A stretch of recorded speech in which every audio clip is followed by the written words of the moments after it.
Good morning, friends.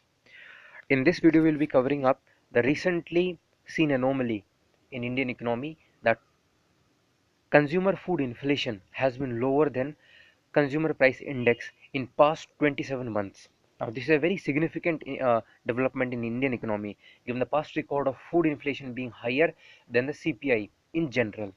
Now, first of all, let us look around the general graph. Then we will have an overall understanding.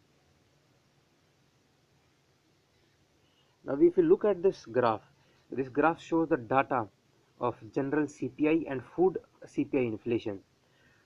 This is April 2014 and this is November 18. So, if we look at from past 27 months, say September 2016, so we are seeing that this red line is dipping, or CPI, general CPI is having a lead over it, though both of them are having a general declining trend from a past year, say October 17.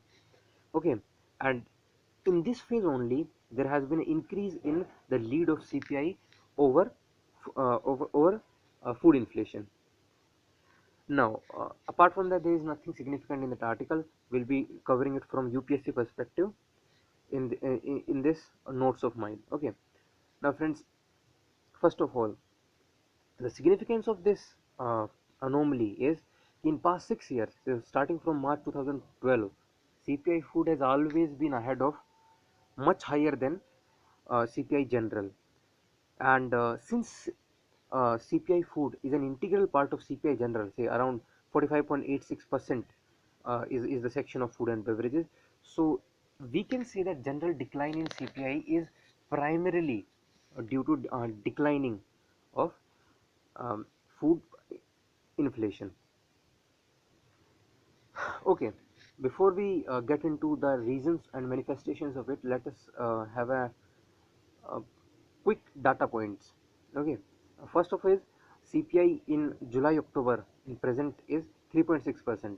Okay, and in November there has been again unexpected decline to 2.33%. So we can see somewhere the CPI on an average from July to November would be around 3.3 or 3.2 somewhere. Okay, now let us look at the manifestation of this conundrum. Growth inflation conundrum was also again debated in our present economic survey of 2018. However, here it is a classical case. See friends, India is a developing country, so prices, inflation, growth, these are very politically sensitive issues. Okay, now first of all, both ways, if inflation rises or declines, government is again on the back seat. Now see this case with food inflation. Now see, when food inflation is low, as it is in present case, so we see an agrarian crisis. So uh, BJP losing the election mandates recently held in Madhya Pradesh, Chhattisgarh, Rajasthan. Then UP farmers losing. Uh, in UP there was a great unrest by for farmers. Again, Maratha unrest recently, their demand for reservation being, government being forced to accept their demand, seeing the political situation next year. Then in Andhra Pradesh and in Tamil Nadu also we are watching that agrarian crisis is rising. However, high food inflation is not very beneficial for the economy itself, because then middle class or the consumer side backfires. So the major reason why UPA lost its mandate in 2013-14 election was due to high prices of food that were prevailing at that time. Okay, so let us look what are the basic reasons of present conundrum. Now see friends, the present reason of of declining food prices can be said due to few reasons. One of is first of them is a decline in food price in oil prices. Now this decline in oil prices has a direct impact on production prices of farmers.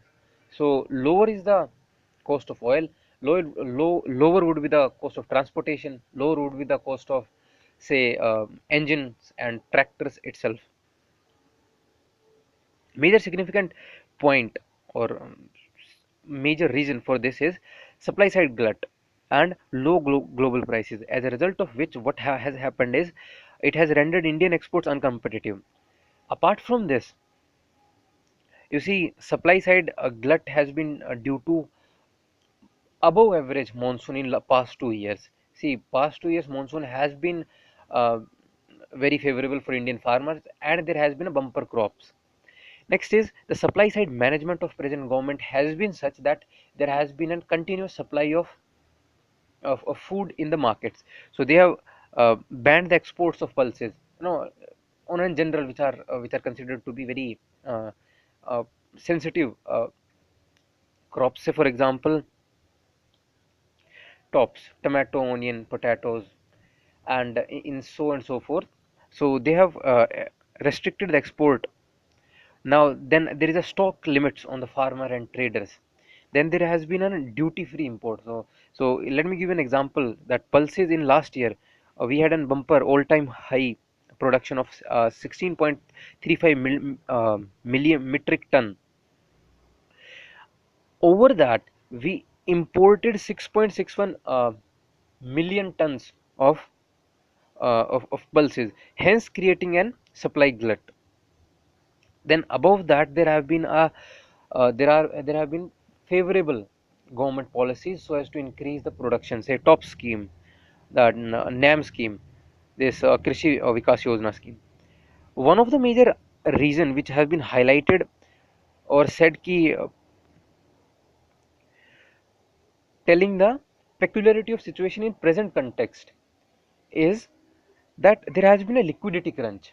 Liquidity crunch means since we are having an informal economy, and most of our transactions in the mandis, or in the vegetable mandis, or say in fruit markets, are cash based.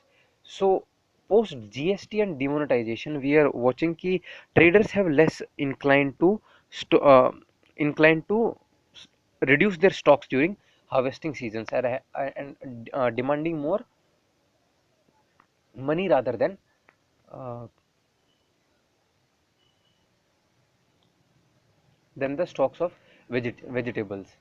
Okay, now this has been the major reasons. So let me revise these first. So oil prices have declined, then supply side glut and low global prices, supply side management of present government, then various schemes, and liquidity crunch. Thank you, friends.